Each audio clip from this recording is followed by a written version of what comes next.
Welcome to EPG Pathshala. I am Dr. Aparna Vatve, Faculty of Tata Institute of Social Sciences. This module is titled Business and Conservation. It is part of Environment and Society paper. Business is a very important institution in today's world. In this module, we will look at the way in which business is being linked with ecosystem management and biodiversity conservation. Examples from international and national models are discussed. We also take a look at how it can be linked with livelihood development. All the natural systems in the world are today at risk. Ecosystems are degraded. Species are in the danger of extinction. Many solutions have been proposed to curtail this loss. Two approaches are tried in all parts of the world. The first approach is to use law and legislation to conserve ecosystems and species. The second approach is to involve local communities into conservation. These are the participatory models of conservation. In recent times, there is increasing effort to link the corporates or the business to manage and maintain ecosystems and biodiversity of the world. There are many reasons for this. Businesses know how to use the market and market-based strategies. They can help to stimulate innovative ideas and approaches which can help in future world.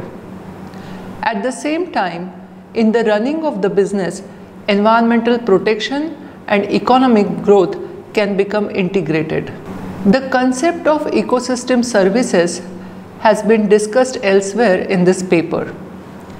It is an economic interpretation of the ecosystem functions or environmental values. Most of these values are indirect use values. They support the local and global economy but defy valuation. The best known example for this is the nature-based tourism. It is also known as ecotourism. All over the world, people are willing to travel long distances to go and see pristine habitats, beautiful animals and landscapes. Nature-based tourism has grown along with this. Business managers were quick to identify the potential of nature-based tourism.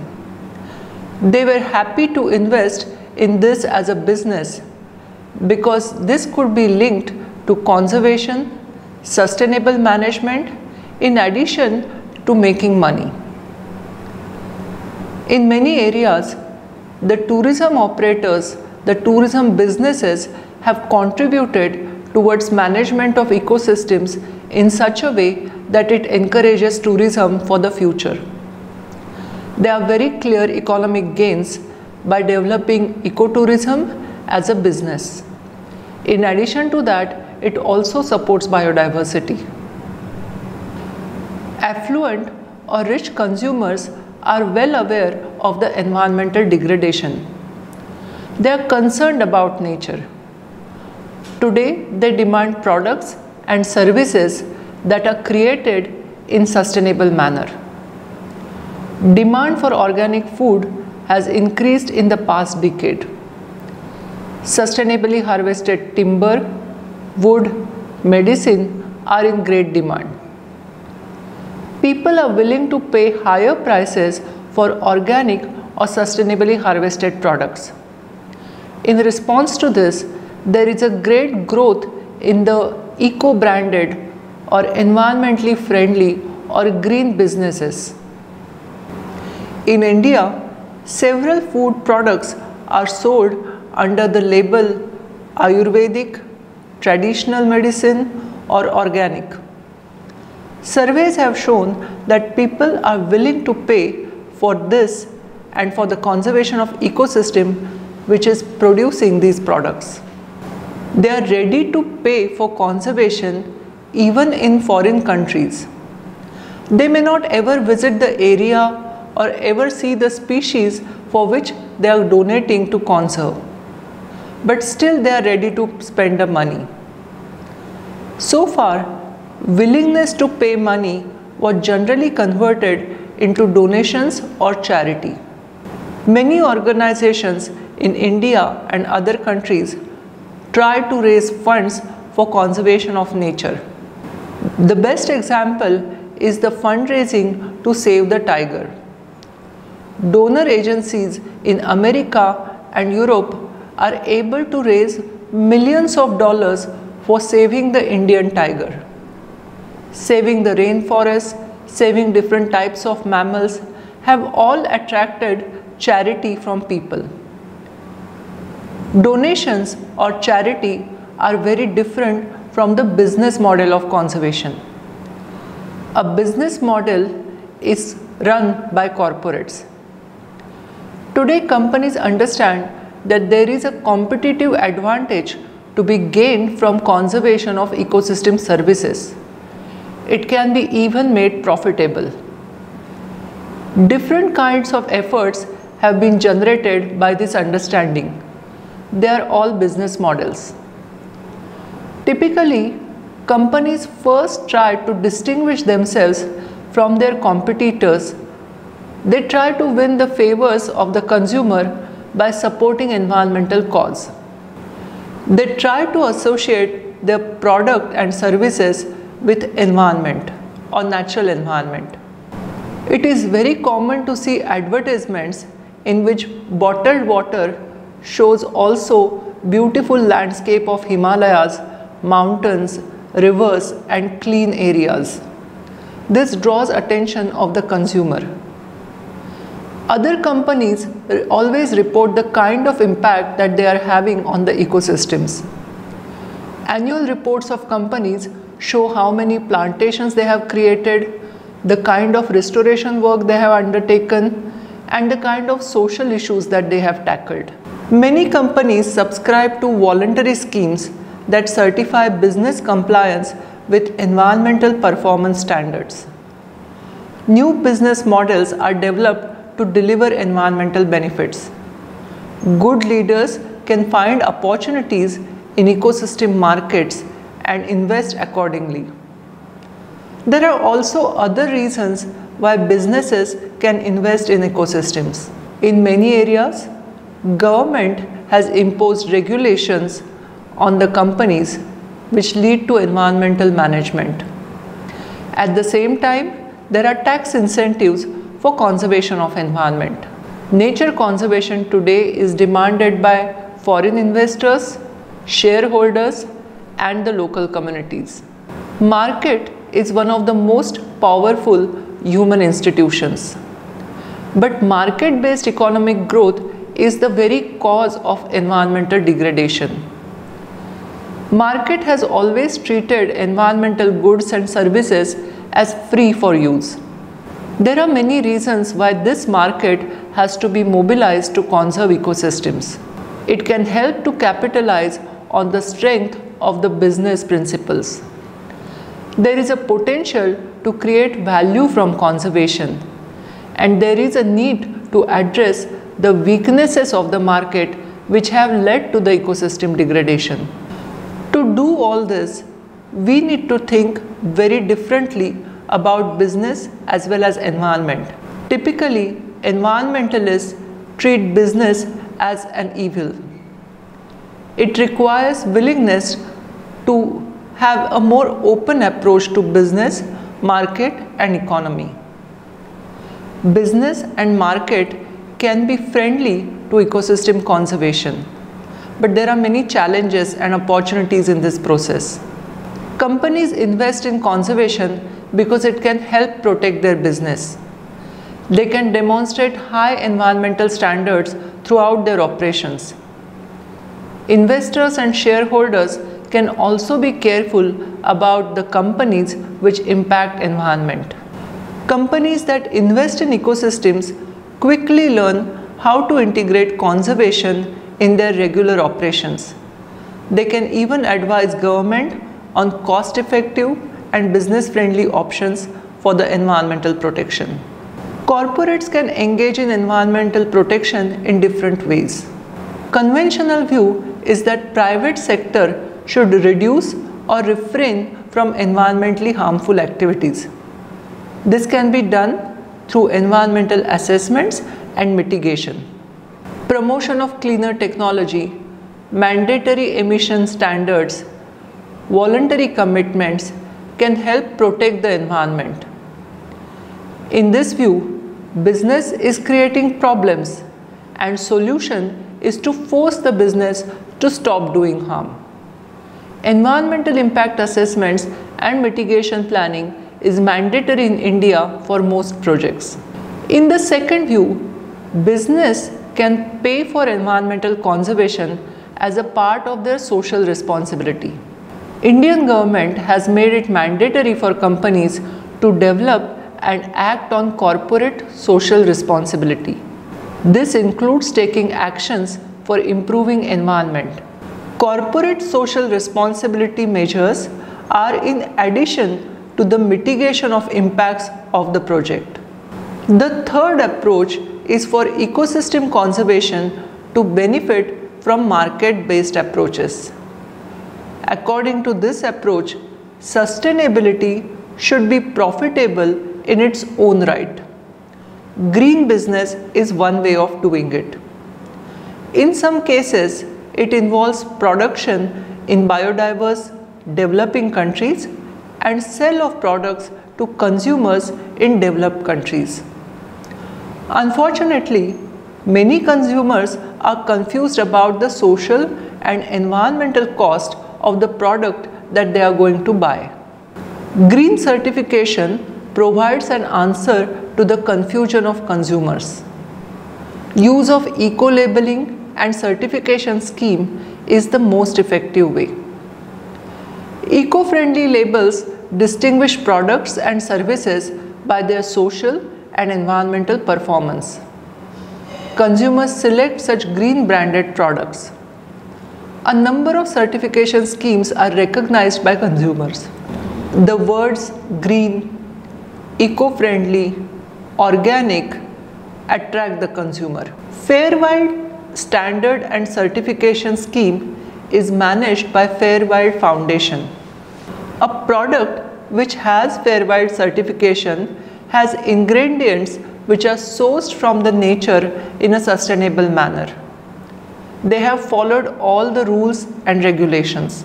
This certification is given only to the products which have shared benefits of the business with the local communities. The local communities who have sustainably harvested their products and are trying to market it are actually benefiting from Fairwild certification. Major food and agricultural companies are promoting more sustainable agricultural practices. They are trying to secure supply chains and consumer markets. Certification standards identify organic farmers and organic practices of cultivation. Their products can be labeled as bird-friendly or organic. In 2005, the global market value of organic products reached 25.5 billion euros. The largest share of organic products was marketed in Europe and North America. Tata companies have been in the tea business for several years. In 2007, Hathikuli tea estate in Assam near the Kaziranga National Park was turned into an organic tea plantation. It is today being linked with elephant conservation. Tata Tea has already a very well established market and its brand name is known globally. The tea can now be marketed as elephant-friendly organic tea. Certification is now seen even in forest sector businesses. Tourism in forest and other ecosystem is growing rapidly. Tourism Department of India has set guidelines for ecologically and socially sensitive tourism. There are certification schemes, accreditation schemes, and environmentally friendly tourism is supposed to have them. Awards are given to encourage sustainable tourism. Tour Operators for Tigers, TOFT, is a company which gives awards for environmentally conscious wildlife resorts. Wildlife tourism operators who contribute to wildlife conservation are also awarded. NGOs, government agencies and private companies have worked together to raise awareness about ecosystem risks and opportunities in investment community. They try to find and share the best practices. Many work together to develop common standards for corporate environmental management and reporting. In 2003, Equator Principles were launched. This raised the profile of environmental issues within the finance sector. The Equator Principles is a risk management framework. It is adopted by financial institutions. It helps in determining, assessing, and managing environmental and social risks in large projects. A number of international banks have developed policies to reduce environmental risk. Leading financial firms have identified biodiversity and ecosystem services as an emerging issue. It could significantly affect their financial investments. Projects in India which have foreign direct investments generally carry out their own assessment of environmental risks posed by the project. Social or environmental factors can jeopardize their investment in the project. The factors which can affect in long run are also identified and efforts are taken to solve them. If a project is delayed because of environmental or social and legal issues, and if it gets bad publicity in the press, it is a threat to their investment. One powerful market-based approach is of creating new rights and then allowing businesses to trade these rights or liabilities. It has been seen that an approach can significantly reduce the cost of protecting environment and maximize the value of resource use. Carbon credit system was a mechanism that started at the end of 20th century.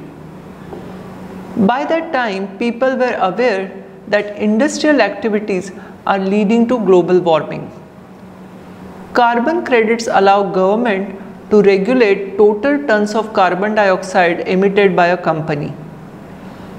A carbon credit is a permit that allows the receiver to burn a specified amount of hydrocarbon fuel over a specified period of time.